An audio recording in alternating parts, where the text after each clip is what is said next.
the MAGA movement has really just reinforced the idea that public communication and understanding is extraordinarily difficult. There are things that there are things that are really complicated. And when Trump came out and talked about what light was it laser drinking bleach or something, and you're just like, the president of the United States telling people to drink bleach? Is he out of his mind? Yeah, and it reminded me of what John F. Kennedy. There's a famous story about John F. Kennedy. He's asked at a press conference, "What do you think about bomb shelters?" And he said, "Well, nobody had prepared. Well, that sounds like a great idea to me." And suddenly, 7 million people started constructing bomb shelters in the backyards.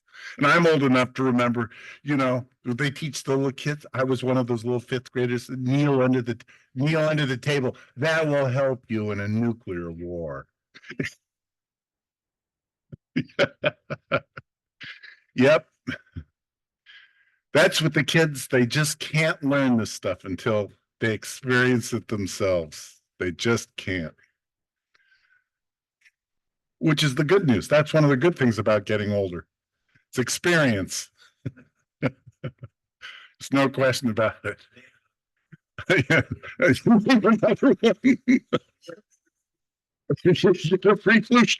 Hey, Kaiser's got that down, man. When I go into Kaiser, I just go like this. Take it. Give me the shot. I was at my brother-in-law's 60th birthday party, and a really good friend of his is a veterinarian who was against vaccines. And they said, "You're giving vaccines to dogs every day. What is it?" It's just amazing. Some of this stuff is just amazing. Needless to say, I don't think she'll talk to me anymore.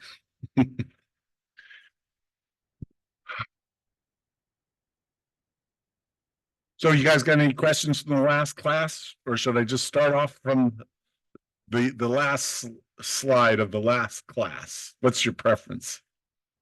Okay. We got a couple minutes here.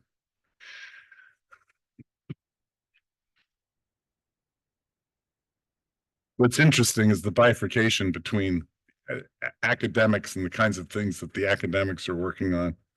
Oh my God. The techniques just they're more and more complicated. You should see the level of math that they require for a graduate student in economics now. It's amazing. And how much of that math is applicable? Well, if they want to be a professor at Yale or Harvard or something, they might and want to publish papers in various academic journals, they may need to use it. The amount of math that I've used in my professional career,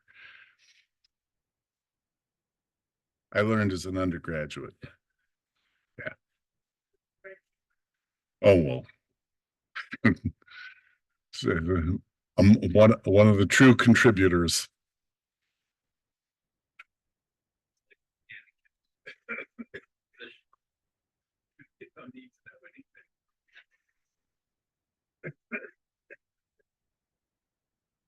Okay, let's get started.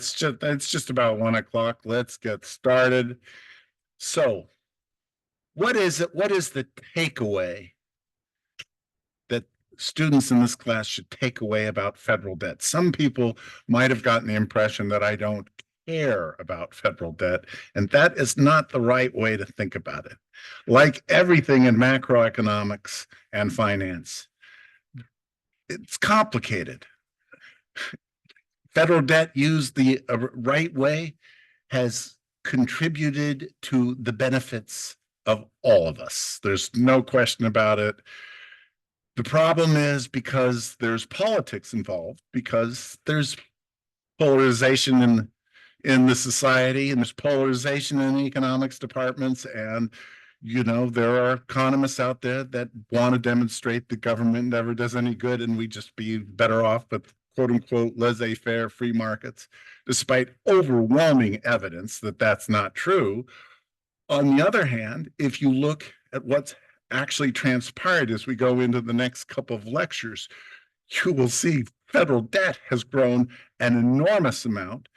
And one of the biggest pieces of that growth was during the Trump administration to address the pandemic.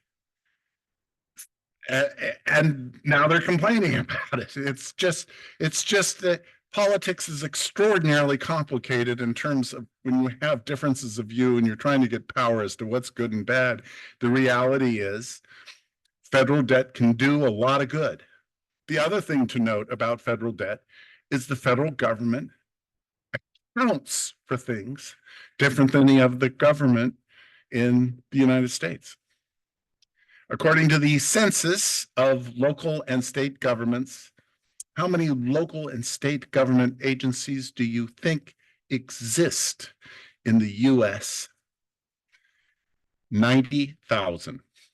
Okay, that's school districts, water districts, sewer districts, cities, counties, you name it. There's lots. And how do they account for things? They account for things following what's the government accounting standards, where they separate operations budgets from capital budgets. It's a specialty of mine, and we could get into it if you wanted to. But the point is, California has a huge deficit. Okay, that's an operating deficit.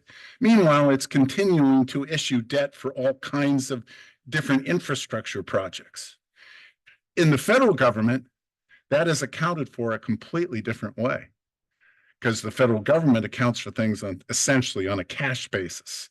So the deficit is all the dollars it spends versus all the revenues it receives, and the debt is all of it, whereas an awful lot of the debt issued by the United States, not all of it, but an awful lot of it, is in fact for infrastructure. And for infrastructure projects, roads, hospitals, you name it.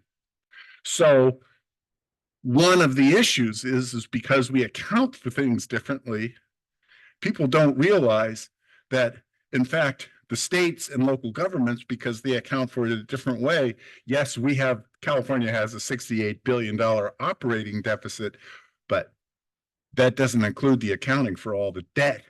In fact, it's being issued for infrastructure projects in the state of California, and similarly for any city and county of San Francisco, city of Nevada, all the rest of them. And the real point of this is the one thing where it's really a good thing that we allow the government budget to go into deficit is when the economy weakens. If you just look at the structure of the budget, we have a lot of things built and structures built into the budget, and automatically, because of unemployment insurance, automatically because of the tax system and how that works, when the economy goes into decline, the federal budget goes into deficit. And it is one of the primary reasons why you never want to pass a balanced budget amendment, because that budget is structured to go into deficits when the economy gets weak. And notice the timing of when it gets particularly large. This one out here is outrageous. This is the pandemic. I mean, this is series of programs. When they saw the unemployment rate rising above 20%, everybody was scared. And you see that, well, what do you know? And the deficit got large, but gee whiz, the economy started to recover afterwards. And they're academic debates. You bring somebody else in here that tell you, oh, it never works, et cetera, et cetera. That's not my view. And the educated view is, despite all the academic arguments, the reality is that those in power recognize this is the way you manage national economies, as complicated as they are, as well as you can. We have not eliminated recessions from this economy. and they're not going to be eliminated from this economy. National economies are too big, too complicated, but it doesn't mean that debt in that world plays an important role. So this gets into this highly political, controversial area of economics, which is of macroeconomics, which is all about short run macro policy. How does the government stimulate economic growth when it needs to? And the fundamentals. My father was an economist. He taught me this when I was in high school, and the fundamental concepts that were worked out by Keynes have not changed. It is built into the nature of how national economies are structured. It's the nature of capitalist systems that, in fact, they're really complicated. And if you just let them go and you don't have the government to mitigate these things, the swings in the national economies are just, they're too much to bear. It's better to intervene and try and make them better. It doesn't eliminate recessions. It mitigates the depth of recessions. So it's going to be, you're going to continue to hear back and forth in the media when they talk about it. There's this technical issue associated with the government multiplier. What that means is, gee whiz, in a recession, when the government spends money, does it generate more economic growth than the amount of money that it's spent? And that gives you a ratio. And if the ratio is greater than 1, then the multiplier is large. And there are still conferences back and forth. Very smart people getting tenure. So-and-so overestimated the multiplier. So-and-so underestimated the multiplier. I learned the concept of the multiplier as a sophomore in college, and the debates they've gotten more technical. The statistics are more complicated, but the debate is fundamentally the same. And you can almost identify the political affiliation of the economists doing the research based on what their position is on some of these short-run issues.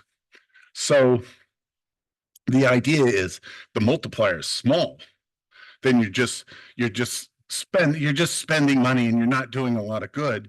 If the multiplier is large, then when the time comes, you get a lot of bang for the buck in terms of economic growth. And what makes it more complicated is not all expenditures are the same. Not all tax measures are the same, and they have differential effects. Some are very weak, some aren't very weak. So the first thing to note is, what is the state of the economy? This is where deficit spending can be potentially beneficial, which is the economy is weak, you need to stimulate economic growth, or no, it's actually very close to full employment. You really don't need a deficit to stimulate economic growth. Like right now, we don't need a deficit in order to stimulate economic growth. The unemployment rate's essentially at full employment. And so if you increase government spending, it's not going to generate a lot of quote unquote economic growth benefits. So that's the number one thing. It really matters where you are. As the next lecture is going to be about, is the response of the Federal Reserve and what it does with interest rates really matters. If you have different perspectives on what's going on, they can offset the power of government spending. The type of expenditure or tax really matters. One of the things to note is, as I'm sure all of you know, the distribution of income in the United States is not exactly fair or equal. And it turns out that a tax design to help people at lower income has a higher multiplicative effect than a tax cut for wealthy people. Why is that? Well, because wealthy people aren't adjusting their consumption based on tax rules. They've got plenty of money to consume what they want, and so they don't make a lot of adjustments to their consumption, whereas less affluent people, giving them more money through a tax cut, makes a difference in terms of what they consume, and they spend it. And it is the expenditure and the rounds of expenditure associated with it that really matters. So one of the things to note is you will see people misstating what the economics tells us. Oh, well, you want to give the tax cut to the wealthy people because they'll invest it and that will help the economy. It will lead to more jobs, et cetera, et cetera. And then always remember, you can't divorce politics from this question. You'll never be able to. And it's just always good to know what is the political bias of whoever is making the statement regarding how things work. And sure enough, since I certainly know most of those commentators and what station they're on, you're going to get a different answer on MSNBC than you're going to get on Fox News by almost by definition. To give you an example, this is a couple of researchers from UC Berkeley a few years ago. They did estimates of the multiplier in terms of different periods of time in terms of how it worked. And the reason I use this, whether you agree with these numbers or not, is you'll notice in the blue line, it's not constant. It goes up and down with the nature of the economy. So as the economy starts to get closer into full recovery, the size of the multiplier weakens. As the economy weakens, the size of the multiplier increases, which is, believe it or not, completely consistent with textbook macroeconomics in terms of understanding how complicated all of this stuff is in terms of how it gets communicated, in particular to the voting public, because of all through the process of who gets elected and what they think and what you can do with these different policies in terms of helping out regular people, the understanding of how this stuff really works, it helps. It definitely helps. And if you look at the deficits during the pandemic, it really is. It's an incredible story. It was even MAGA Republicans approved huge increases in the deficit during the pandemic as the economy was weakened with their different programs, and the debt increased in terms of trillions of dollars. And as I've tried to make the point, that's exactly the situation where you want it to. Even if you can come up, there's tons of stories in terms of how they parceled out and how they had all these programs of higher unemployment. The standards for approving that you needed the money were much lower. So there were people who were fully employed who were getting payouts from the federal government during the pandemic. And what is that about? Well, for sure, would we have liked to design a program that only went to the people that really needed it as opposed to the people that didn't need it? Of course we would. The problem was time. To design a program that says you get it and you don't, that is a program that's going to take time. It's going to take time to implement, and you're going to need a bureaucracy. You're going to need a bureaucracy for people to fill out forms, review forms, determine whether or not the information they've been given, et cetera, et cetera. And there was widespread recognition that they needed to get it out there faster, and they in fact did the right thing. And one of the consequences is they created more debt than, quote unquote, they may have needed to in a perfect situation. But we don't live in the perfect situation. We live in the complicated situation. And then if you look at how it worked, this is the benefit. This is the unemployment rate through March 2023. It hasn't changed much since then. And you just look at it, you say, this is the cost, higher debt. What is the cost of debt? Well, you got to pay interest on it. So it has implications in terms of future budgets. You got to pay interest on that debt rather than paying it for programs you may want. Okay. And you look at the benefit and you say, look at where the unemployment rate went to and look at how it came down. And this is the primary reason why it did come down. Okay. that leads to the conversation. The short statement. This is not a course in macroeconomics, it's a course in finance.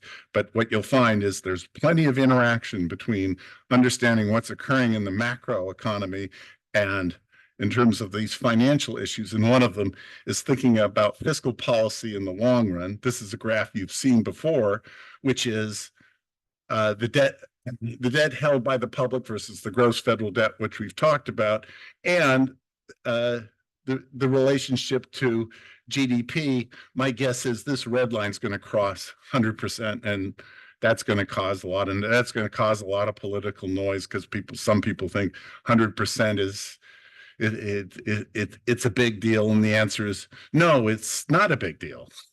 I mean, the difference between this number and that number is not a big deal in terms of anything. The difference between this number and that number has implications in terms of federal expenditures and future interest payments, so on and so forth. And if you look at what those who study, okay, where is this going? That's the scary stuff, because we have not gotten control. There isn't resolution. As you all know from congressional fights, there is not resolution in terms of how you manage these things.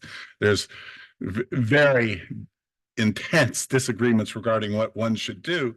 And so the purveyor of those who project out these things for 10 years, and that involves a good deal of assumptions. You notice everything's smooth, which means the CBO, as part of its process, does not forecast future recessions. It can't forecast future recessions, and it doesn't take them into account in terms of what these numbers might look like if there is a recession between now and 10 years from now in 2033. And the answer, of course, is, of course, if there's a recession between now and then, these numbers are going to look much worse. But looking at these numbers in terms of getting control of it, you say, what is the story? What is it that the public needs to know? And it's just exactly what you think it is. It's about the balance between the tax revenues that we are collecting from income, primarily from income and from corporate income called profits. Those are the two big sources of revenues. And it's the balance between how much are we collecting versus how much are we spending, and what are we spending it on? Okay, well, so there's going to be political fights over, should we cut expenditures or should we raise taxes? And those have been occurring since I started really reading the newspapers. And when you start doing all of that and you start looking at these numbers, you can ask the question, is the deficit growing because expenditures are too high or revenues are too low? That is not an economic question. That is a political question, and to answer that question is a political answer. Democrats will argue that revenues are too low, and Republicans will argue that expenditures are too high. It goes with the territory, and that all bleeds into the financial position of the federal government. So let's look at that. And when you look at the concept in terms of, and I've done it as a percent of GDP, and I'm doing the projections. You'll know, if you recall, when I showed you actuals, the lines go up and down in terms of the economy and all kinds of noise in the underlying data. And when the CBO does it as good as they do it, and they're just about the best entity in the United States that is doing this kind of analysis, because you don't get it for free. It's not some individual, writing down a number on a napkin. I mean, they've got models, they've got assumptions, they've got congressional oversight, they've got explanations in terms of what are underlying these assumptions and how did you come up with these numbers. So they have become kind of the purveyor of the metric as to what the outlook is. It's just about as good as you're going to get. And one of the things that they do is they separate out expenditures between mandatory. i.e. that's us. That's mandatory expenditures through the Social Security, not completely, but Social Security system and the Medicare system. And associate, they use such information as the aging population and expenditures for Medicare expenditures as people age. There's a good deal of analysis that goes into it, and the discretionary is everything else, and then the gray is the growing interest. Of course, to project interest, you have to project an interest rate. Do they know anything more about what the future interest rate in 10 years is going to be than I do? And the answer is absolutely not. There is no way. They just have to make some kind of assumption that's defensible, given the amount of uncertainty and the volatility of interest rates that you can see in any kind of historical graph with interest rates. And then they do revenues. Revenues are fundamentally an assumption about what the tax structure is and the tax bills are, and what incomes are going to be. And as you can see from doing this, look at how much the individuals are essentially paying, individuals plus corporations, on Social Security. This is the biggest revenue source, individual income taxes. And this guy, which of course is much narrower than it used to be. Why? Because when Trump was in office, the Republicans passed the tax bill, and it's cost the federal budget about $2 trillion in revenues based on estimates. And the brown guy is everything else. I mean, if you paid to go into a national park, if you paid an entry fee, that's in this. There are other sources of fees, all taken account of, but you can see from this structurally, what does this tell you? Well, the total revenues, based on what the CBO is telling Congress, the total revenues as a percentage of GDP are not going to be as high as total expenditures, which means, the deficit is the difference between the two of them, which means, as under current law, under current structures, what's been adopted, the deficit is going to the deficit's going to continue to increase. They go out as far as 10 years. Yes.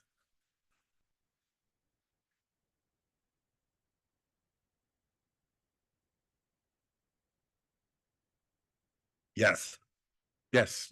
Yes. The question is, from a standpoint of incorporating interest rates, could you look at the yield curve and the implied interest rate for out 10 years in the yield curve as to what interest rates might be? And the answer is yes. The problem is, if you came back 5 days later, it might be a completely different number.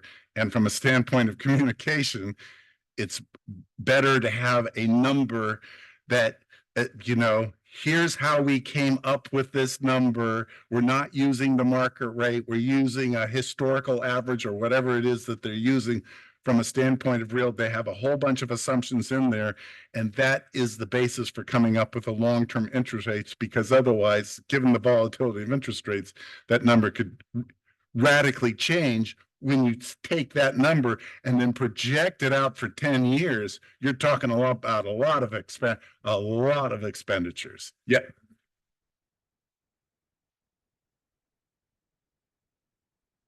Is there arbitrage?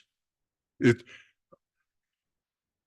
What? No, no. Okay, you're talking about a projection, a CBO. Yeah.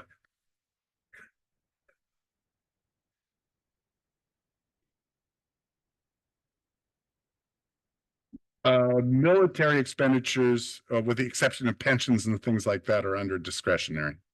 So discretionary is virtually all of the federal government, EPA, National Park Service, all the bank regulation, bank regulatory community, the whole thing is all based on discretionary, whereas mandatory by law, you receive a Social Security benefit using the following formula. They have to change the law to change that number. Right. Right, and that's where you get the statement. I'm glad you pointed out. The question was about the issue of discretionary for those at home, and what that's really about is all of the fights are over discretionary, which means if you're going to have a big impact on this deficit, by definition, it means you got to cut the discretionary a long time, or alternatively, you have to go after Social Security and Medicare, which is this is the third rail of politics, because probably, I'm assuming the voter turnout in this class is probably fairly close to 100%. And that's not true among friends of my kids, although they're getting older now, so they're starting to vote pretty regularly. Yes.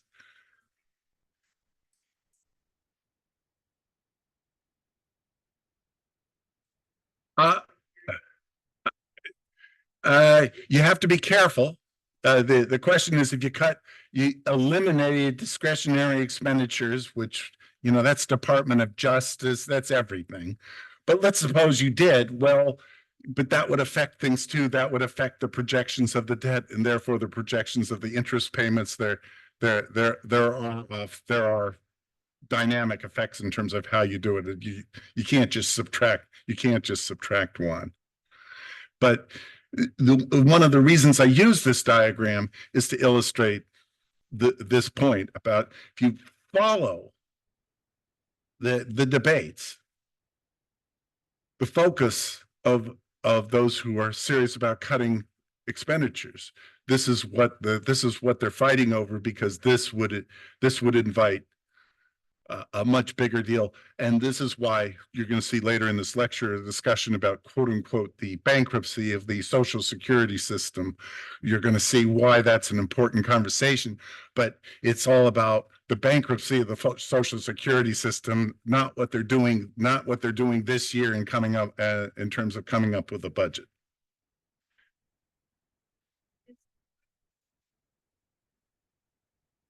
No, the payroll tax. That's the they make you'll see in a bit, they make what's called faux income as well. Uh, Undoubtedly, okay, if you look at this purple part, or yeah, that's not quite purple, but that's related to age distribution. As we age, the expenditures in the Medicare system, based on assumptions regarding what is going to be the real increase in Medicare, pardon? Yeah, and then, right, if you continue to you do it, then yeah, that's right. That's right. Demographics matter a lot. The age distribution matters a lot.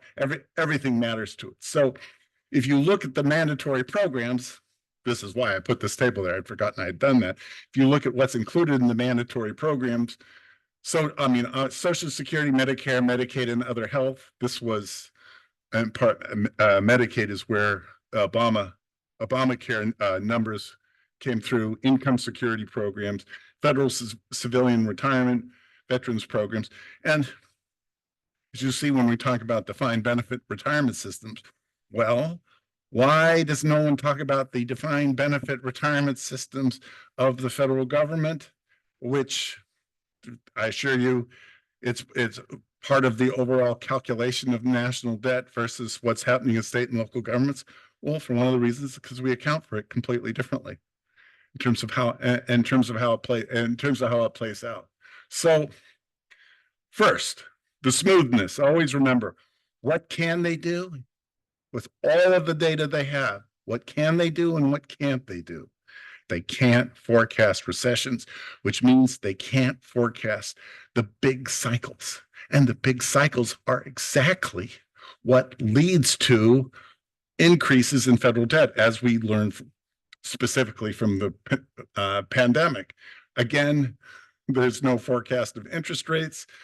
But the idea is that the structure, it is the structure that tells us about what the challenges are and what the political fights are over, and why it's a good guess that what liberal economists are saying is the way you deal with this is you grow out of the problem slowly by shrinking the deficit a little bit and having the economy continuing to grow. What you end up doing is shrinking the debt GDP ratio, not because the dollar debt's getting larger, but because GDP is growing faster than the debt ratio. That's what liberal economists say versus slashing and burning. And it is obviously politically some combination of growth in expenditures, increasing the growth of revenues. So without getting into the politics, technically, this is not the world's most challenging problem, technically. Why? Well, we could increase tax rates and solve the problem relatively quickly if we wanted to. Right? Well, that's one of the reasons we have the problem is because we keep decreasing tax rates, and that's what's led to this difference in level between revenues and expenditures. Yeah, but that's a politically laden conclusion regarding how you address the problem. We could also just cut off all these various programs. We could do that too. But so the exact combination is highly political, and they are fighting about it as we speak in Congress. And they're not going to resolve it today. Most notably, a number of economists, including Larry Summers and Oliver Blanchard and Paul Krugman, have argued for years that low interest rates mean that we shouldn't worry about government debt. Right now, interest rates are cyclically high, but I assure you they're going to be coming down. They're going to be coming down over the next year. You'll see at the end of the next lecture why that's true. But the math is if the real interest rate is lower than the economy's growth rate, debt isn't really a burden because the ratio of debt to gross domestic product tends to fall, even if the government is running deficits. This is financial arithmetic. It's not that hard to show it, and I'm not going to show it to you, but it is one of the things that is true. You can grow your way out of debt problems, even with positive deficits, just by having the economy grow more than the growth rate of the underlying debt. And that's one of the reasons why it was we could have very high debt ratios during World War II, and why the debt GDP ratio declined over many years. And it only really started to increase again as we started to get into more and more fights regarding the responsibility of the federal government with expenditures, and that we didn't want to pay for it with tax increases. Uh-oh. Oh, it did. Okay, good. So one of the questions is to think about Social Security Administration. And you'll see at the end of this lecture what it really means to even talk about the Social Security. The words are trust fund. People think that means something. And as you will see, and hopefully you will learn from the end of this lecture, it is the creation of Congress, not the creation of financial standards, that refers to this as a trust fund. In any case, so you look at the expenditures of Social Security, Medicare, and Medicaid, and they're absolutely growing, and they're absolutely growing in real terms. You say, oh my God, if we're going to do something with regards to expenditures, this is the place to go. Why? Because they're so large and they're so growing. And if you want to do anything, this is the whole argument we have. We must do something to reduce these are grossly, crudely called the entitlement programs. Fair enough, but that ignores the fact that first of all, these programs are doing some really good, and these programs also generate some revenues. So just doing one thing rather than dealing with it in dollars, and dealing with it as a percentage of GDP based on what we think is the underlying growth rate of GDP, you get, well, it does right there. It doesn't look as hard. Medicare is the one that is really growing as a percentage of GDP. not not Social Security. And why is that? Medical care services per unit are rising faster than the inflation rate, and the population being served is an aging population, and as we age, we consume more medical services, and therefore the demand for medical services and the cost of providing those medical services is rising in real time. Luckily, a good economist will tell you the inefficiency of the medical system is such that we could provide the same medical care services under different assumptions and structures, but politically that's not viable. And the compromise in the Obamacare program was all about keeping the private health insurance system together. That if they had gone to a truly national health insurance system, they could have saved lots of dollars if the public would have gone along with it. The public wouldn't have gone along with it, so it wasn't really implied. Just so you know, Obamacare in terms of expenses is included in the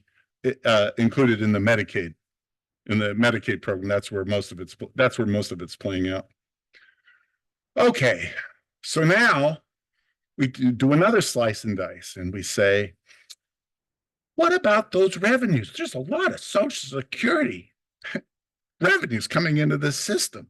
Shouldn't we be looking at, as a percentage of GDP, if we really care about the deficit, shouldn't we be looking at this as, well, let's look at expenditures minus revenues? And remember, the Medicare system is not a zero revenue system. I'm paying for Medicare. Assuming the rest of you are paying for Medicare as well.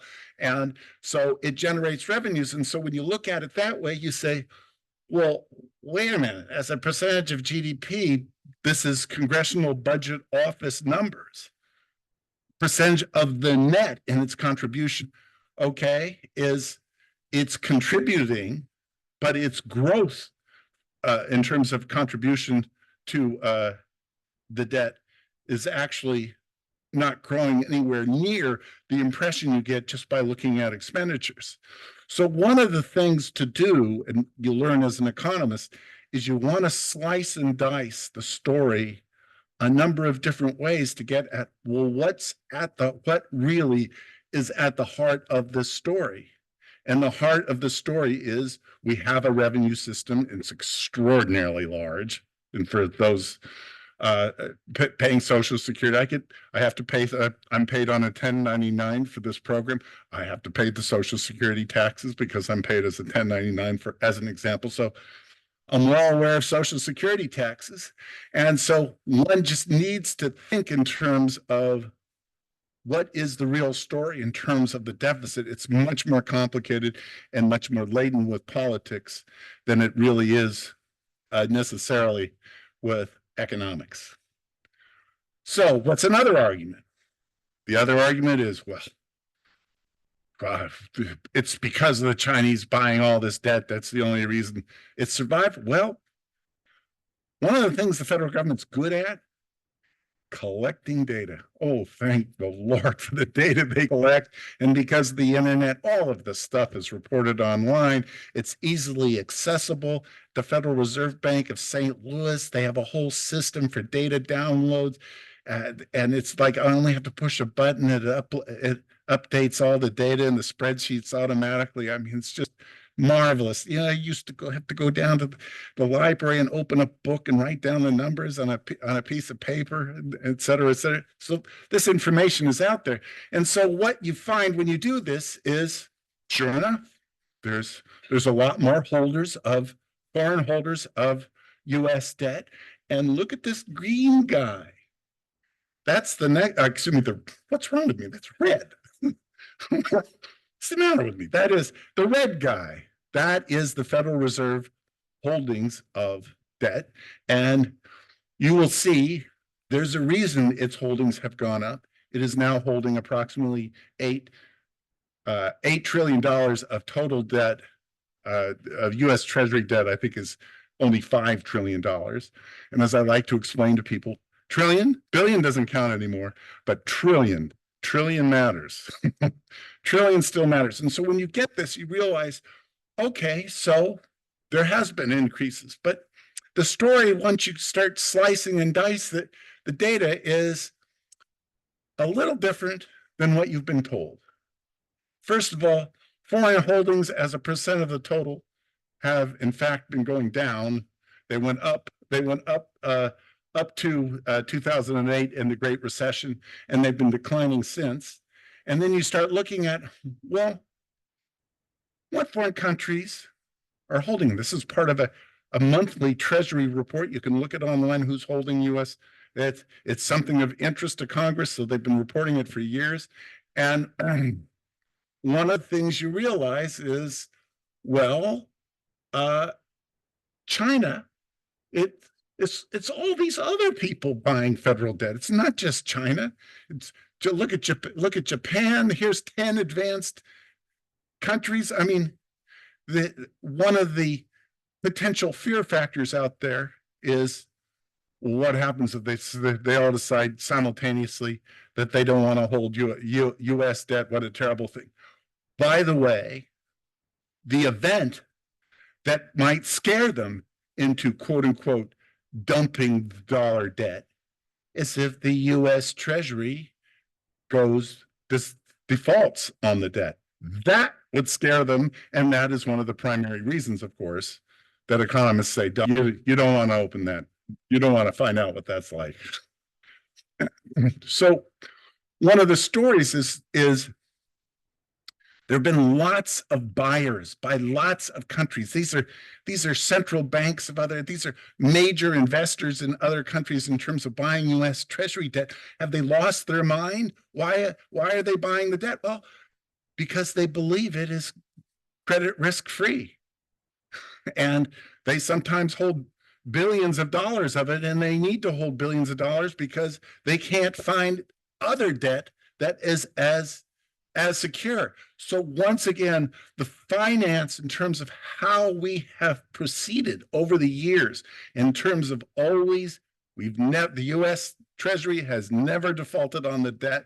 And as a consequence, one of the things, there's been lots of economies that have excess funds. They need to invest it, and they choose to invest it in treasuries and continue to invest it in treasuries. And as you can see, it's not just China. Okay, it's lots of countries, but saying, well, lots of countries buy U.S. debt doesn't quite have the political cachet as saying, well, the reason we could do X, Y, and Z is because China's buying up a lot of the debt. Yes.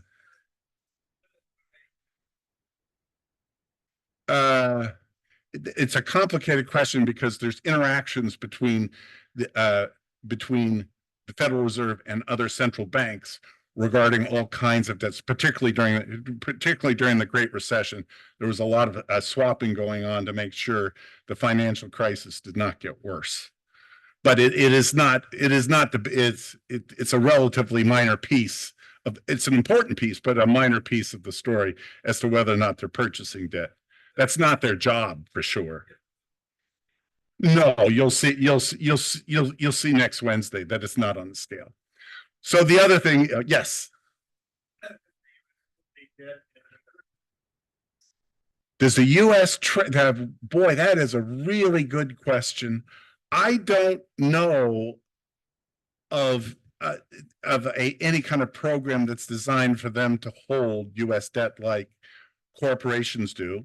Corporations invest in U.S. debt. There are various kinds of mutual funds that will invest in international debt, et cetera, et cetera. But I don't know of any program in the U.S. Treasury that's specific to that, but it doesn't mean it's zero. I want to make sure, because believe it or not, you are the first one who's ever asked that question. So congratulations.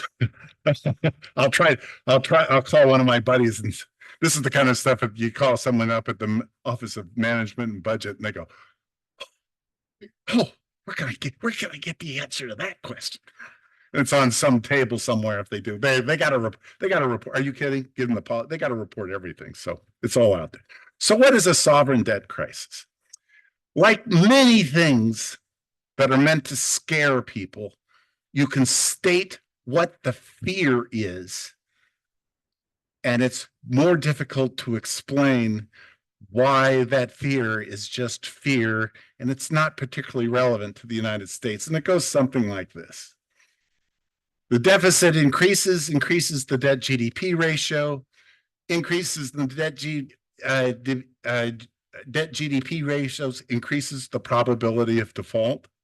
You know, you notice the conversations in Congress that talk about, oh, well, yeah, we could, Fox News, oh, sure, we could default on the debt. Oh, well, we got some way to deal with this. That happened. The market responds by requiring higher interest rates because now there's more risk in the debt that they're buying. The higher interest rates increase debt service payments, which increases the deficit, and you're so off to a cycle, and that is called a sovereign debt crisis. That's what it is. It's the fear, and suddenly they bail. For smaller developing economies, much more dependent on foreign investment into their economies, providing the flows of investment. This is, you better believe, I mean, they occur. But I remember when Greece was going through its meltdown, you suddenly saw a lot of people thinking that somehow, you know, that could happen here. And you go, no, we're not Greece. I have news for you. It doesn't work. It doesn't work just because you can put the diagram up and you can use the term sovereign debt crisis and you could say, oh, this might happen. The reality is, no, it's extraordinarily unlikely. And it's just another reason why you don't want to mess around with this little yellow square here, which is if you did default on the debt, it would be forever incorporated in terms of what might happen. The fact that it's never happened doesn't mean it won't happen, but if it does happen, that eliminates the concept that it will never happen. And so what a sovereign debt crisis, it's just another fine example of something we can talk about that has occurred. We could do a whole class, sovereign debt crisis in Argentina, sovereign debt crisis coming out of Southeast Asia. There's lots of them to point to in terms of what the cycle is, but what is that cycle about? It is loss of faith in that government to be able to control things, and those who have investments in those economies, I'm out of here, because they obviously want to get their money back, and that potentially makes it worse. It means that for them to cover their debt, they have to issue more and more higher and higher interest rates. And what that ultimately leads to is frequently is the intervention by World Bank and International Monetary Fund. And what do is typically it comes at a cost to the poor people in those economies. So the other thing to learn is simple statements about financial crises are just that. They're simple statements, and it's not the way it works. Advanced economies experiencing crises in 2008 had nothing to do. I mean, that's the biggest financial crisis that we have faced in my lifetime, and we are probably going to face. And you just look at gross federal debt in trillions of dollars. The US is the biggest, but if you do it as a percentage of gross GDP, the number one country that has the highest gross debt GDP ratio, based on, this is World Bank data from a year ago, is Japan. And right next to it is Sudan.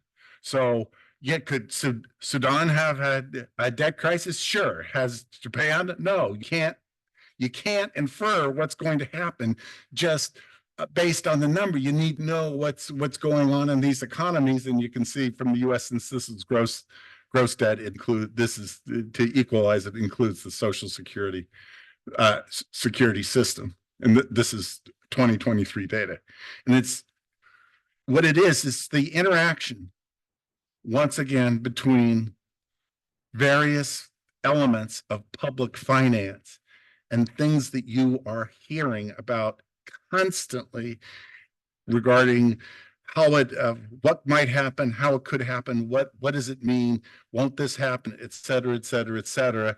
And that's one of the reasons I teach this part of the course, is to try to bat down some of the stuff that are things that, yes, they could happen, but I can assure you with some certainty in the United States, they're not going to happen. So we think about the added debt burden and evaluate whether it's a benefit or cost. And one of the ways to think about this is you just pull out, well, what are the principles of debt? What are the guiding principles in terms of how to think about it? Number one, where is the economy relative to full employment? That is the number one issue always. If it's zero, okay, if it's very close with, like we are now, okay, private investment, if it's likely that the government deficit is in fact crowding out private investment. Because why? Because the deficit isn't really contributing to an increase in economic growth. We've got great economic growth, we've got low unemployment rate, and because of the structural and political problems, we're continuing to run it. So this would be an example where, okay, it really matters. Well, we're in this situation right now. It's the opposite of what happened during the pandemic, where, yeah, it would be good if we got control over it. Principle number two. Yep, it does matter how the government spends the money. And California is on, I should say, California is on top of probably all the other states. I assume you all know the biggest government expenditure boondoggle in the United States is California high-speed rail. And it's the dream. It has cachet. Everybody thinks it's going to do things, but if you follow the story, it's an incredible story of zillions of dollars. And right now they're touting, even though they promised it between Los Angeles and San Francisco, they're touting the fact that it's between Bakersfield and Merced, and they still haven't started up. And Brian Kelly, who just resigned as the executive director, was on a podcast on KQED a couple of weeks ago. And it's just profound what they will say when you're talking about, you want to educate the public regarding how these things work. And, it's a 13-mile tunnel between the Central Valley and San Jose. Okay, well, there's a couple mile tunnel they want to put into downtown San Jose for VTA for BART. It's up to $12 billion. So what would a 13-mile tunnel look like? But the governor awarded them $4 billion recently. And what is that coming from? That is coming from the cap trade program, the state of California, which is cutting edge, got permits to issue you have to get a permit if you're industry and you're putting carbon into the air, and there's a whole permit system. And one of the things when they talk about the carbon tax or any of this other stuff, they never discuss is, what are you going to do with all the revenues? And it's public, so you can go look it up online. It's managed by the Air Resources Board. And the utilities get half the money because less electric rates would be even higher because the cost of the permits would get into the cost of electricity. And the number one beneficiary is California high-speed rail. And that was the source of the $4 billion they just awarded to keep it going. So it matters. And this is hard stuff. You're going to see it's coming your way. You all heard about the regional tax that they're going to propose, bail out BART. It's coming. They're planning on putting something on the ballot in 2020 and 2026 to address the deficits of the transit systems in the San Francisco Bay Area. And we'll see how the public responds by then. Does it include the bridges? Well, they haven't specified exactly how they're going to spend it yet. So could it? And the answer is sure, it could. The way it works in reality, because we just had this experience where $4 billion came into the San Francisco Bay Area from the federal bailout to transit systems across the United States, and their piece was a little over $4 billion. Everybody gets a bite at the apple. Okay, so despite the fact that it's really designed by BART, for BART, and Muni, all 27 operators are going to get it, or they'll have local politicians in the areas where those other agencies are operating fighting the bill. There's so much to be determined. We'll see. We'll get so much. This is where you really see, boy, in a democracy, things are really complicated. The voters, this is an example where the voters have tremendous power if they pay attention to what's really going on. It's really complicated. Just so you know, I'm giving a lecture on remote work and the existential crisis to public transit systems in the United States on March 9th. Full disclosure. So this is an area of my ongoing research. And the enabling legislation, the MTC just sent to the state legislature to enable them to create some kind of region-wide tax, where they said, well, we know we're going to need money and we know we're going to tax people, but we don't know how. It might be a parcel tax, might be a sales tax, might be something else. No specification. They want to make better public transit, resiliency, equity, and all kinds of wonderful things without any specifications. And they will get the right. Undoubtedly, they'll get the right to do it, and eventually, the voters of a yet to be determined region of the 9-county Bay Area region, there'll be something on the ballot probably in 2026, and we'll find out what voters think about that.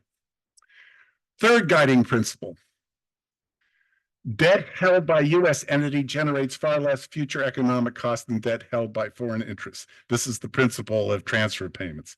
If you're paying interest from person A to person B in an economy, it has a lot less economic meaning than if you're paying it from person A to person B, and person B happens to be a resident of France or Great Britain or somewhere else. That's income flowing out of the country. So it really does matter in terms of the calculation regarding these things. The foreign debt holders, it's an increasing proportion of the debt. It does matter. It just doesn't matter as much as people think it does.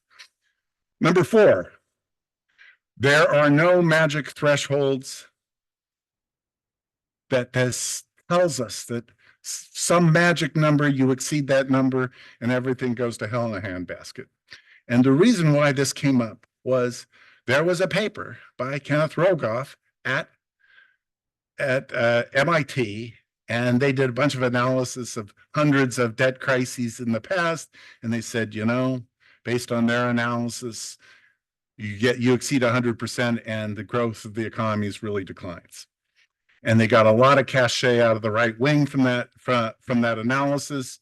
And then a couple of graduate students at the University of Massachusetts said, can we have your spreadsheets, how you came up with this analysis? And they did. They provided the spreadsheets, and they found an error in the spreadsheet, and it reversed the conclusion of the report, the published report. These things come up in social sciences all the time. It's one of the things you like to teach the graduate students, like, just because it was in a top academic journal doesn't necessarily mean it's right. You got to be careful. So it's easy to describe these scenarios. It's not easy to know its likelihood, and it's a much bigger problem for smaller economies, and the U.S. is the largest economy on the planet. So it really isn't. If there is a magic number, I don't know what it is. And if someone published a paper saying there was a magic number, I would go and read it and tell you about it, which means, as far as we know, it doesn't exist. Number 5.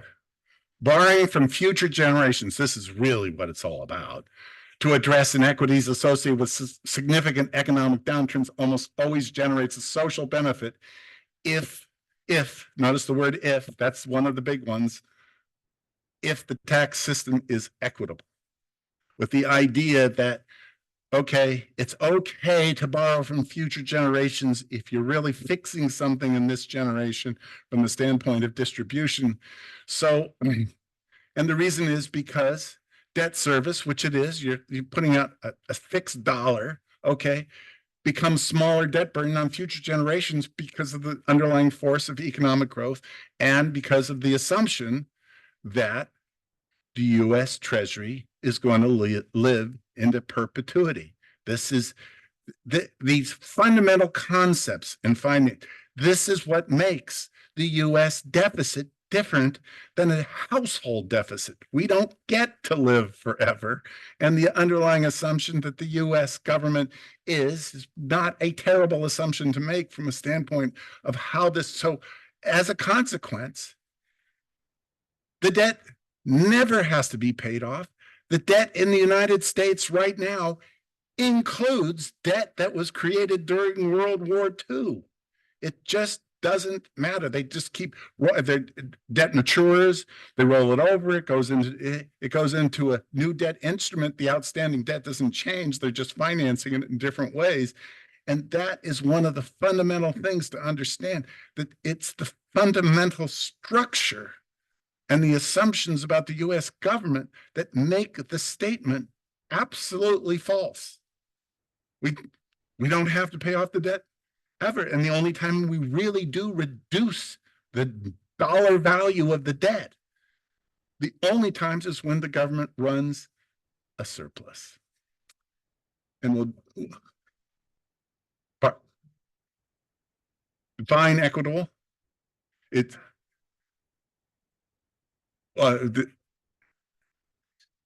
yes, if the tax system is well, the concept of equitable is progressivity in the tax system, that you're taking as a proportion of their income relatively more from wealthy people than you are from poor people. And of course, once you get into it, well, that's true some of the time, but it's not true all of the time. Yes.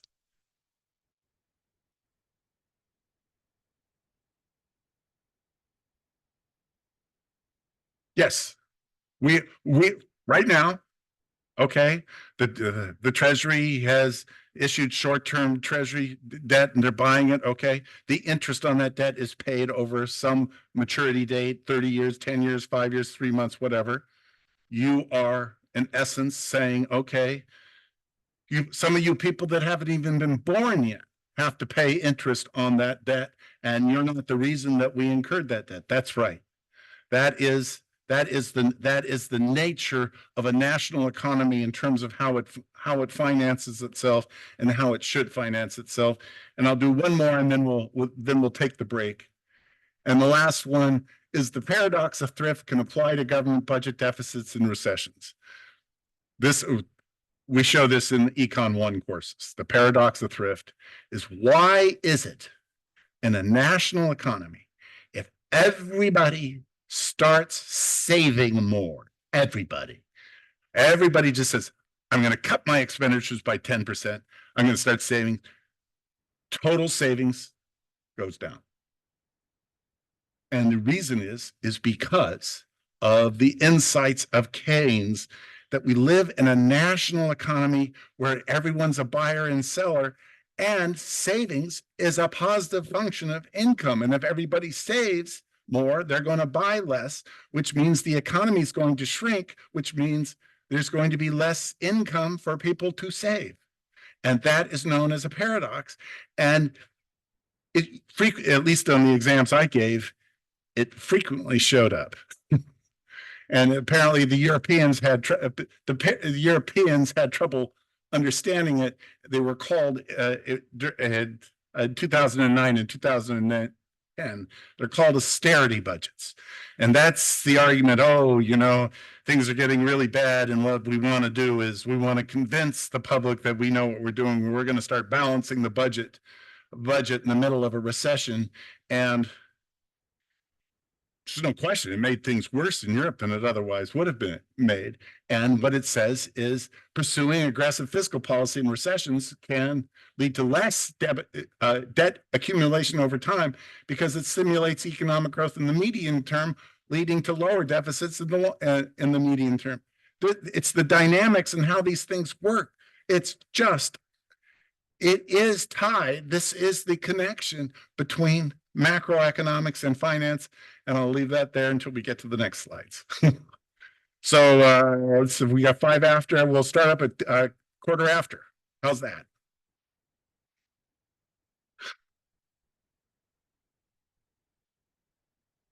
Wait until you get into monetary policy.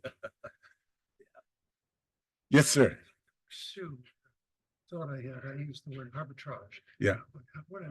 My question really is the disparity between the market forecast and this other more constant number. That's not how arbitrage works. No, I know that's not how arbitrage works. Okay. I know this. I know. But I'm seeing the disparity between the two. And if this one is fairly reliable, the government, if it's reliable. Then I'm thinking of, why not? Okay, so what would arbitrage be? Okay. I'm not sure. I'm just trying to figure out where the arbitrage occurs in a and this is not I suppose it's well, arbitrage you have the general concept of arbitrage is I can go buy this over here and it's less than it is over here, and then I'll buy it here and sell it over there. Oh yeah. Okay, and that's not what you're talking about in your example. The idea is the Congressional Budget Office has used the following assumptions. What is there to arbitrage from a Congressional Budget Office report? I'm simply looking at the fluctuations of the higher rate and being able, based upon this lower, presumably more solid thing, to be able to buy low and sell high. The first 4 slides, believe it or not, the first 4 slides of the next lecture are going to demonstrate to you that you think you can, but there's no such thing as a free lunch in these financial markets. There just isn't. You have to take on risk. To make money, there has to be uncertainty in what you're doing in those kind of deep markets. Okay, so the opportunity for arbitrage, okay, right, okay, so, but that's the treasury market, which means anything else is nothing. There is no arbitrage. There's nothing. Okay, so in other words, but I'm getting your idea. I mean, you're talking about the this going up and down and this being constant, but you're telling me that's not, can't be. Where the money is made is where risk is taken, and you understand something either that the markets don't understand, okay, regarding relationships between, say, two different kinds of rates. That's an example where traders and international currency markets are notorious for doing this in terms of the bonds and the yield curves coming off. I mean, this is how George Soros made his billions. He made one major bet against the pound. Why? Because he was looking at the data. He said, there's no way they can support this. It doesn't matter what they say. They can't support this. And so pounds, he shorted the pound. He made a huge bet against the government, and he won. What year? Ooh. I have to look. I have an example. I had an example in one of my other courses, but yeah. But that and what it's kind of the thing you're talking about. Okay, that is currency markets are laden with that kind of thing, and the reason is because the currency markets, governments intervene in their currency markets to support the value of those currencies, and they can influence the value of those currencies for some period of time. Okay, depending on what they're, if they're trying to keep it up, if they're trying to keep it up, or if it's too high, they want it to go down, whatever it is. There's no question that the governments regularly intervene in currency markets in terms of various international objectives. And that's where you see arbitrage opportunities of people who are quote unquote betting against the government, depending on what the market thinks. And that's what George Soros did. That would be interesting. Yeah. It doesn't really fit this. I don't know. It's tangential. The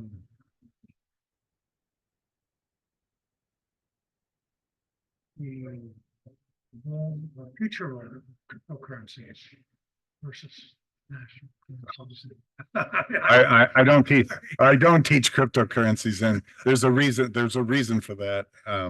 But it goes like this. Central banks hate cryptocurrencies. Well, right. Yeah. That's the point. And they have ultimate power to shut them down.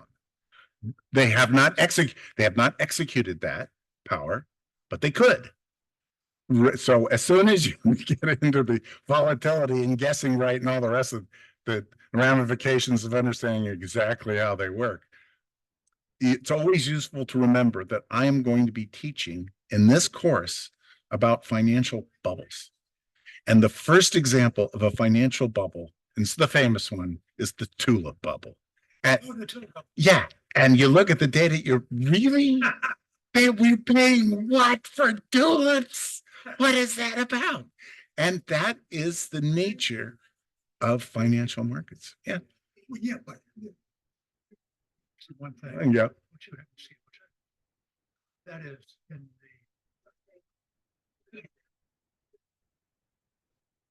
the cryptocurrency. Yeah. I wouldn't know what I understand the pricing, but I wouldn't know whether they're going to go up or down from wherever they are. Wouldn't have a clue. No. Yeah. The terminology whales. You know about Which one? a whale. I've heard this. Yeah. I haven't heard about that. Well, Merrill Lynch invests in crypto. Yeah. So $1 million. Anyway, It's way too much volatility for me. wait, lots of volatility. Lots. Yeah, I mean, that's betting.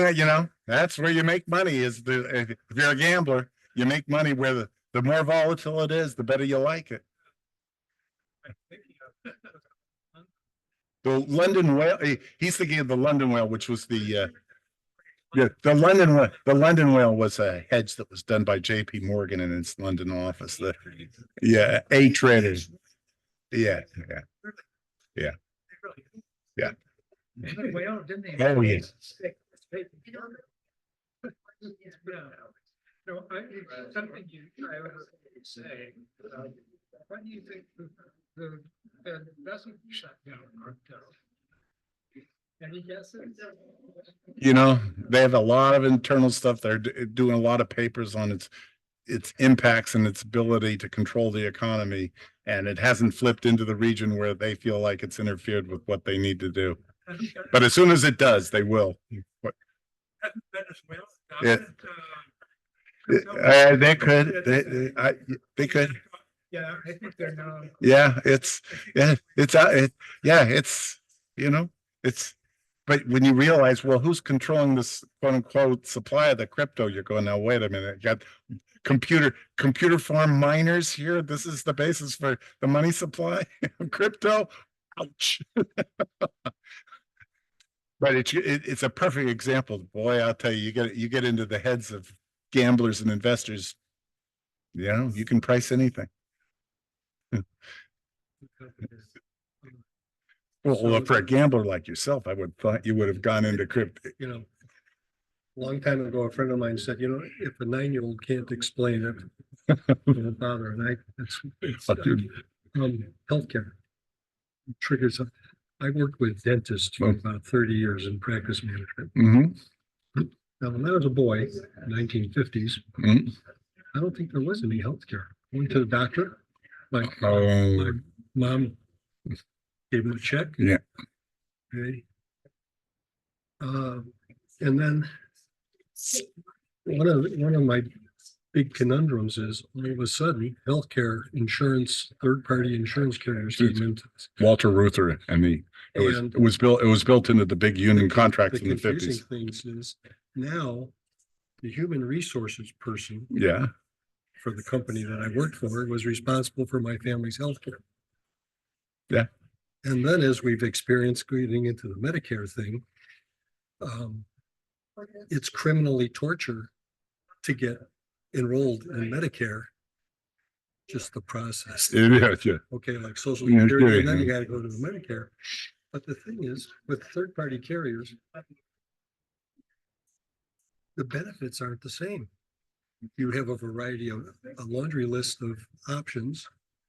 And why should my knee replacement be fully covered when your knee replacement is going to be $100,000? I'm telling you, it's yeah. And it's not equitable. Now, if we didn't have these third-party carriers, we had some type of a plan.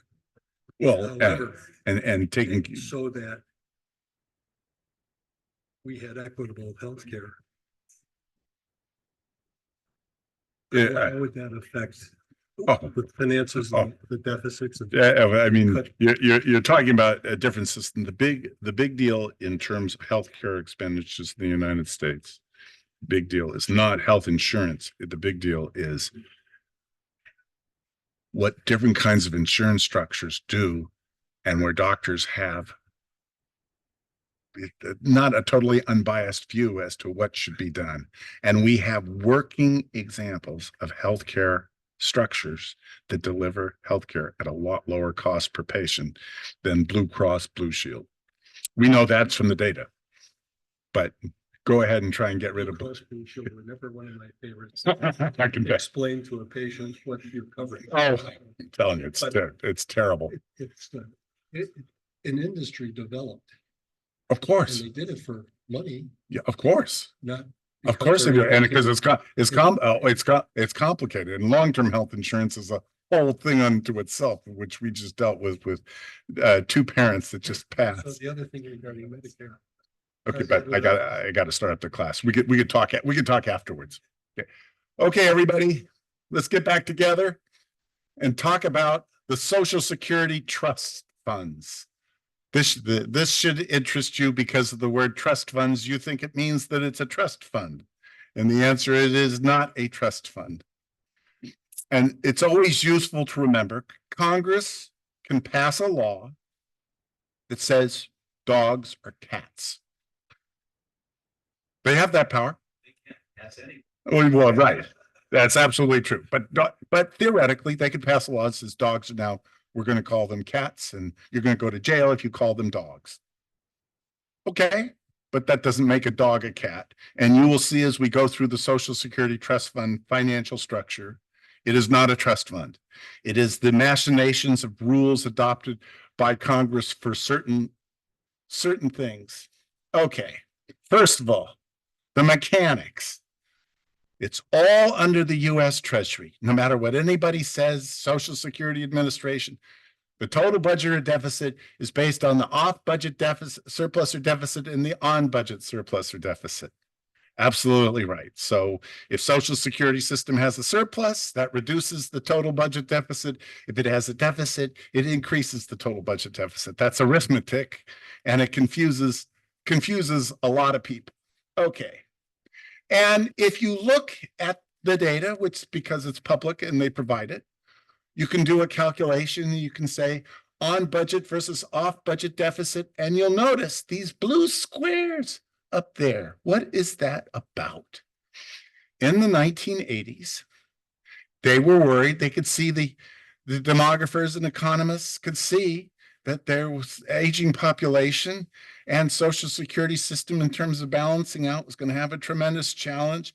And so they rejiggered everything and they raised the tax rate a bit. They made adjustments to the benefits and the age, at what age you could get full benefits. And the whole idea was what they'll do before the baby boom really starts to retire will generate a surplus.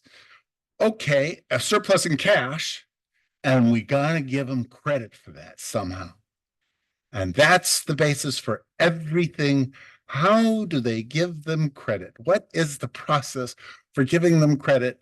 And needless to say, you can say during this period, the Social Security system was, in fact, funding part of the US deficit because the Social Security system was in surplus. The rest of the budget was in a bigger deficit, and the net deficit is this red line. And that's the arithmetic, and that's how it's been working since the 1980s. So Social Security total outlays, 4.9% of GDP. Payroll tax and income tax on benefits was 1 trillion or 4.5% of GDP. Okay, right now, as we speak, the Social Security system is not generating blue boxes. It is collecting less in revenues. Now, I don't recall, but I don't think anyone's saying today the Social Security system is bankrupt. They're not saying just because it's collecting less. Oh no, it's not collecting less because we've got some accounting to deal with. The difference is 88 billion. Well, where did the 88 billion come from? The real world? The 88 billion came from income taxes as part of the US Treasury. The 88 billion, those benefits that are being paid out that are greater than the revenues being collected, they're being paid for by the general budget expenditures of coming from the revenues of income taxes and so on and so forth. Absolutely. But you can do a little accounting and you say, okay, what balances out the quote unquote books, the books of the Social Security system? And the answer is this guy. It's called faux interest. What is faux interest? Faux interest is the machinations of Alan Greenspan, Tip O'Neill, and Ronald Reagan and others in terms of coming up with how are we going to finance this system over time. What we're going to do is we will give credit on the books for the Social Security Trust Fund based on these faux treasury securities that are not marketable as a way for them to receive credit. Now, what does it really mean? It's all electronics. It's pieces of paper that they can sell. It's just credits, okay? And what it says is, well, on all of the stuff they've accumulated from those blue boxes, okay, they accumulated a whole bunch of treasury securities, and those treasury securities are quote unquote paying interest. Well, they're not really paying interest because it's not a real treasury security, but on the books, they go, oh, you got this guy here. So you got the 66. So the system's still okay, according to the logic of this machination. So it's made up stuff. Okay, it's real. Okay, from a standpoint of the politics, and you can go to the annual report of the Social Security Administration. Oh God, there's all kinds of stuff in there in terms of this. And it turns out if at some point the faux securities aren't generating enough interest, they can sell those faux securities back to the US Treasury and get credit for the principal on those faux securities. to cover this stuff, to make stuff up. And so therefore, you can take this accounting and you can just keep projecting it out based on age distribution, with what you expect to be tax revenues and so on and so forth. You can keep breaking it out to the point where you say, based on this made up accounting, on such and such a date, we're not going to have enough to pay all the benefits. Now, mind you, the entire time period through that projection has been paid for by us in terms of our taxes. It hasn't changed. It's a pay-as-you-go system. That's how it works. Okay. But they created this accounting and they say, okay, we're going to do this projection, and at such and such a date, we're going to run out of treasury securities. We're not going to be earning any more interest, and we got nothing else to fill up this particular set of accounts. And they call that bankruptcy. That is not what bankruptcy is. That is the rules that they adopted in 1986 to say, okay, you have to have this accounting structure available if you want to pay benefits under these rules. You've got to have this, you have to have this so-called faux credit system set up, but we're not done yet. So that's not that one. I would go to the next one. Okay. So one of the reasons I love to teach this, it's the difference between cash. You know what cash is, right? We all know, you remember what cash is. It's not just the debit cards, it's cash, okay? And you start thinking about how this thing really works in reality, and you've got real cash, that's the income, that's the tax I'm paying on Social Security, that's the tax you're paying on Social Security, okay? Plus these interest credits, okay, minus real cash, so they're not giving out faux benefits. Okay, the benefits are real cash. Those are the Social Security checks that you're receiving. Okay, equals the change in the Social Security trust fund balance, and if the balance is positive, the trust fund balance buys these Special Security buys, as in they're just credited. There's rules regarding the interest rate they get credit for, in terms of how they do the calculations. But it's all, you know, it's all electronic. The Social Security Administration has some ability to play around with the maturity of these faux securities in terms of how the credits are set up, et cetera, et cetera. But for that, it doesn't matter all that much. Or if the balance is negative, it sells special securities to raise the cash in order to pay benefits. And this little diagram, they never explain to the public. And this little diagram is associated with the magic dates. So, what's wrong with this picture? Well, since it's based on made-up accounting, why not make up accounting that will make it work? And the answer is sure. Rather than just paying interest based on current treasury rates, why not pay interest on current treasury rates plus 100 basis points or 200 basis points? They do anything they want. It's a political agreement. Okay, it is all about the promise made to working people that when they retire, the Social Security system will pay them the benefits according to these formulas, which they do adjust, but the adjustments are relatively marginal compared to how these things work. And what happens when it's depleted? And this is the famous Greenspan Commission, who you all know who he's married to. He's married to Andrea Mitchell of NBC. And has been for years, was appointed to Congress. Okay, estimates at the time were old age and survivors of church trend would run out of money possibly as early as August 1983 based on the pay-as-you-go system. It was just not enough.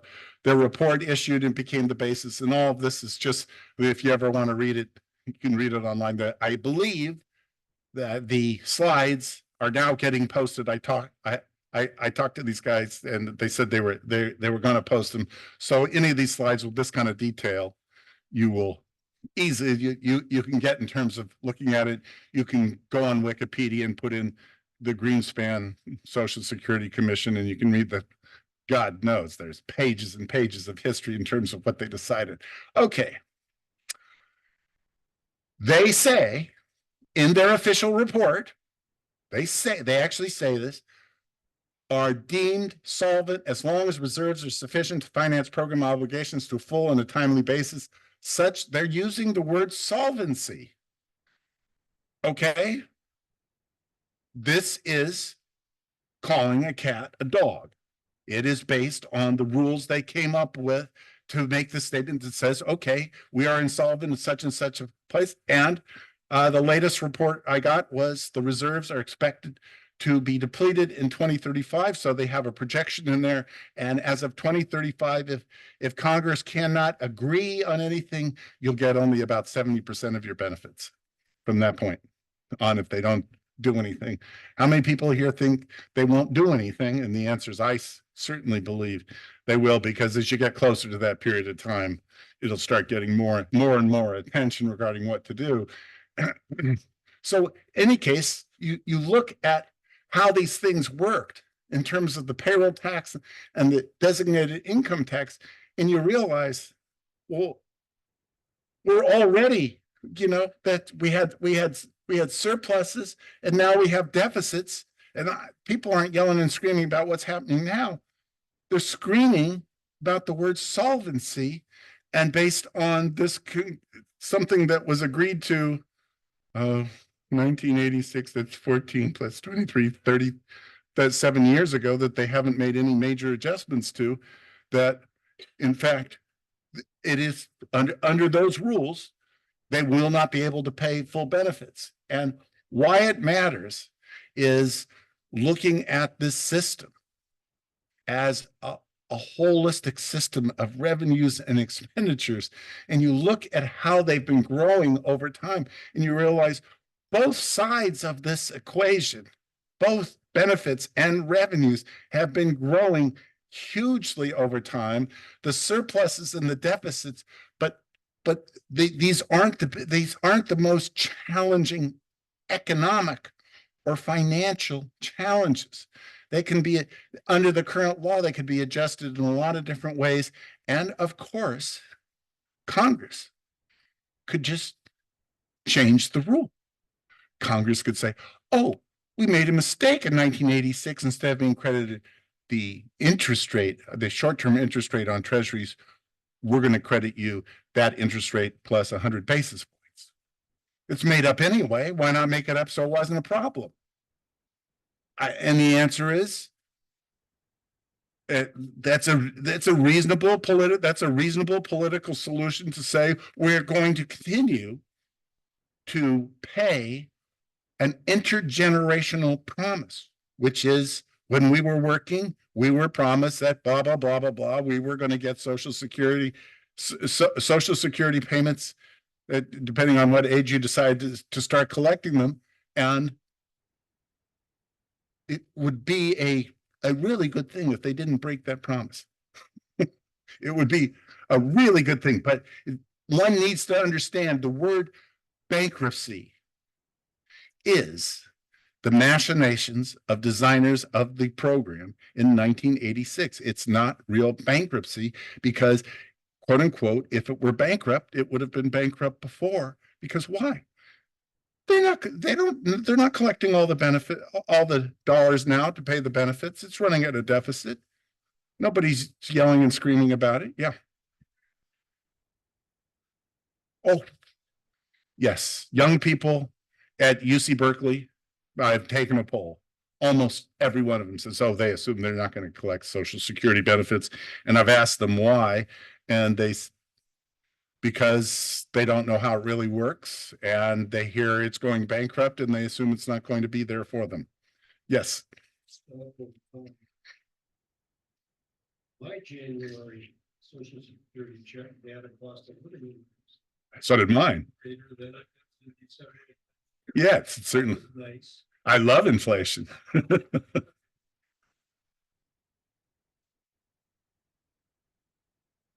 Was that necessary? And if that cost of living increase wasn't there or as much? It's governed by law. It's governed by law under the idea of based on average calculations about keeping the income of beneficiaries immune to changes in the inflation rate. And and you've just witnessed the example of what it means.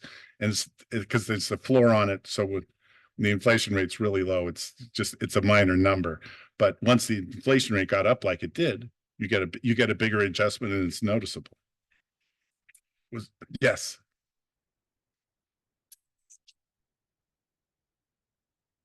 The question is the structure of the Social Security system as a pension system rather than a welfare system. So it's not based on need, although there's no question the Social Security system mitigates unfairness in the system. There's definite equity distribution benefits associated with Social Security, but it is based on what you get is based on what you contributed based on very complicated formulas regarding how they adjust that. And so both sides are kept. If you didn't, you said, okay, you got to pay because you made a lot of money. You got to pay this much, but you're only going to pay this much. Now you're changing the definition of the system very slowly, and it's a slippery slope because it's the universality of the system that makes it different than a welfare system. And that's why there are caps on the system because the formulas are tied to how much you contributed. If you contributed a lot more and use the same formulas, then you get a lot more benefit. Or you'd have to say, oh, there's an income test or there's a wealth test. You don't get it, blah, blah, blah, blah, blah. And that changes the nature of the system. And that's why it exists. You can argue whether that's the right thing to do or not, but that is the rationale for how it works. Yes.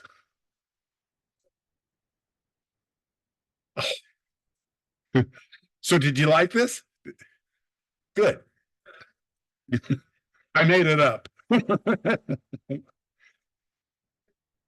Yeah. The trust fund existed from the beginning. I mean, the way they did that was simply modified because, well, I don't get into it, but a couple of things I wanted to say was up until the 1972 amendments, cost of living increases were not like they were individually legislated. By year. I mean, it's officially indexed in the law, right? Yes. In the 1972,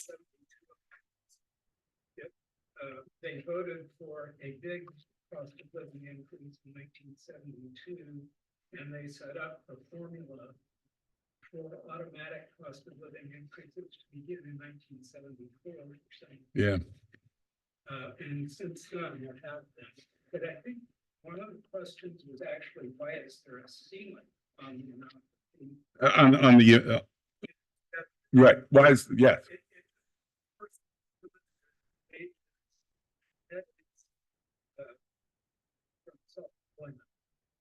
And so capital income is not included in the calculation. Mm.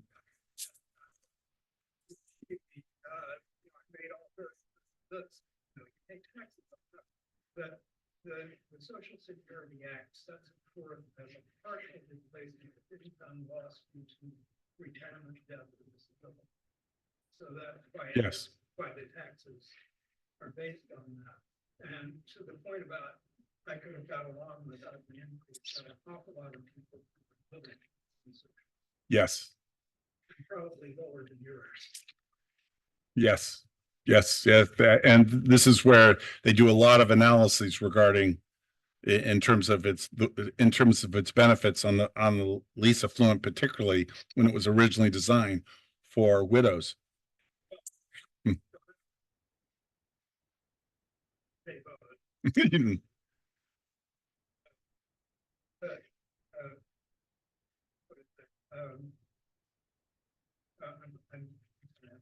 Oh, that's okay. I think we have only scary technology trust fund insolvency. I think that's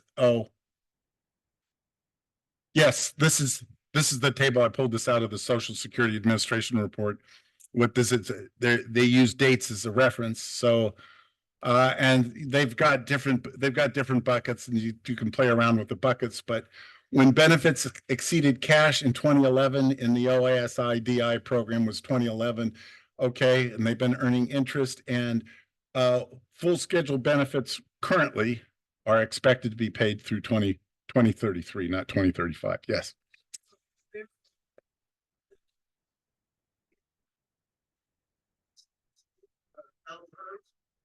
They don't get social security. Okay, you got to be careful. Be careful. For those at home, the question is, is there a limit on people who collect Social Security? There are people paying into other retirement systems that don't, and they don't qualify for Social Security. And I think municipal workers. Yeah, yeah. Federal government can't force them The state can opt into it. Yeah. And when I was a federal employee for a couple of years, there was just the question of whether you wanted to be in the federal pension system or the Social Security system. And that's I think the federal employees don't pay into the Social Security system. They do now. Yeah. Since 19. Yeah. There you go. Does that answer your question? So, yeah. Yes.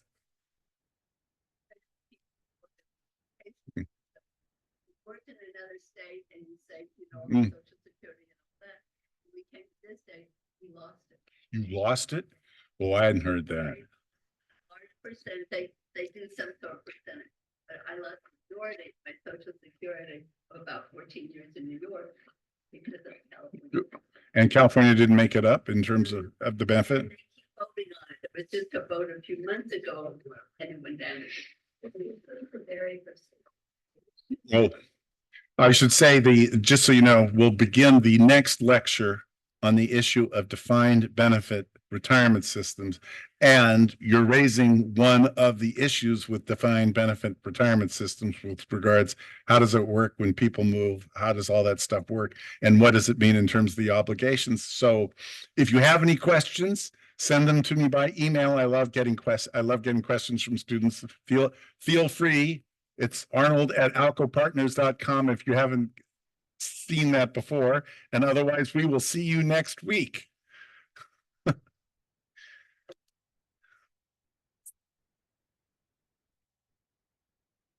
Thank you, everyone who joined us on Zoom. We'll see you next time.